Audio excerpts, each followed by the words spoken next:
Kang kawuri Tanjung Kuno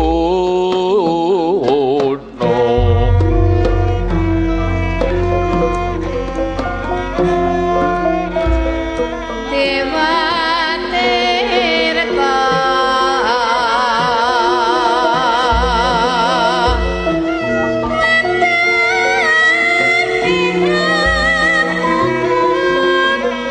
Nendra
Gentos kula nggih Bu Aja sing dodol rujak. Iya, wah sing dodol rujak. Mengke bapak-bapak niki sing munduti nggih Pak nggih. Kula niki badhe ngrujak jeruk, Pak. Panas-panas ngeten niki seger nggih. Umpami ngrujak jeruk ngoten pripun, Pak? Setuju nggih?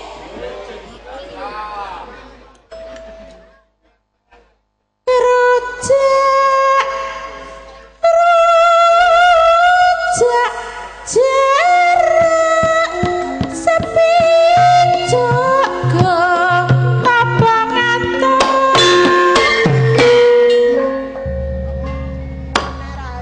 Pripun, Pak? Kirang pedes napa kirang legi?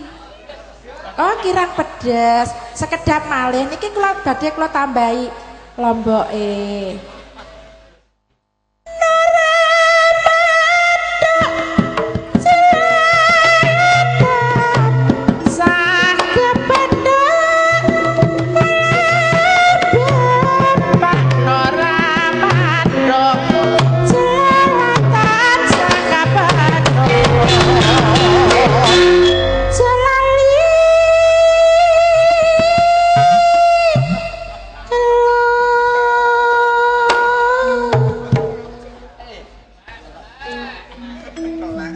Monggo Bu Ajah Tuti. Gentos panjenengan ingkang rujak. Niki sadian sedaya. Nggih. Mbok menawi nek enten sing mundhut nggih benjing. Niki rujake mboyakne mirah kok, Pak. Pinten Kang Mbok rujake mboyak niku? Selawe geblak dhewe bakule. Mboten kok, Pak, niki sindene namung 120 pun beto dingklik nyambak niki, Pak. Karena nggone Mbak Yure dhewe malah tak kei dhuwit. Jenenge ya ana yane sinden kok 120. Blas diaturi ya anu. Mecah dure sumenden cagak niku lho, Mas. Regane sinden blas mboten mundhak niku.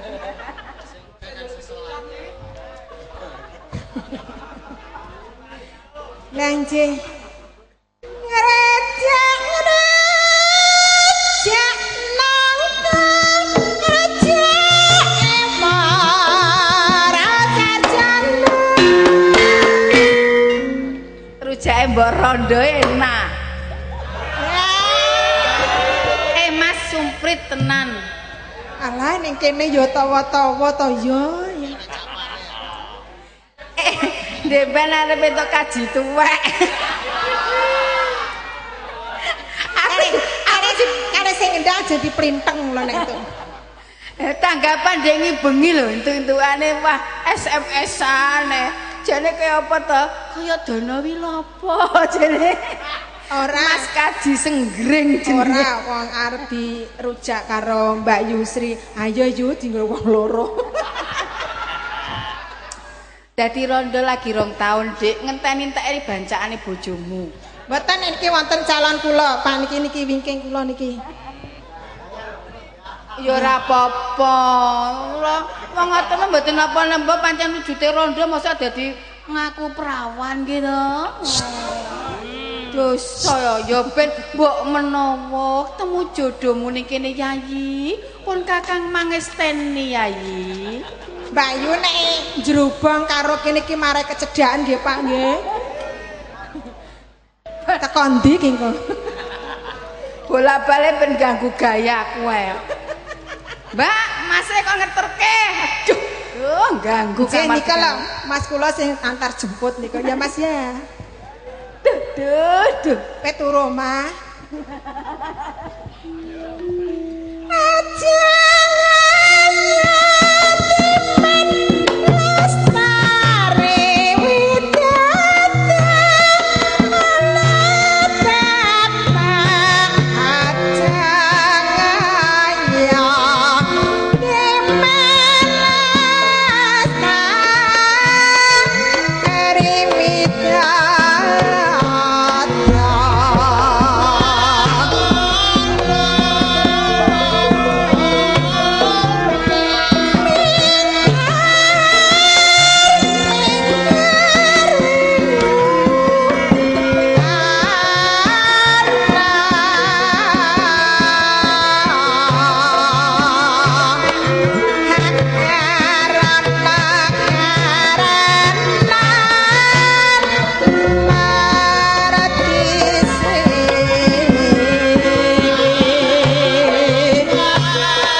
Jaya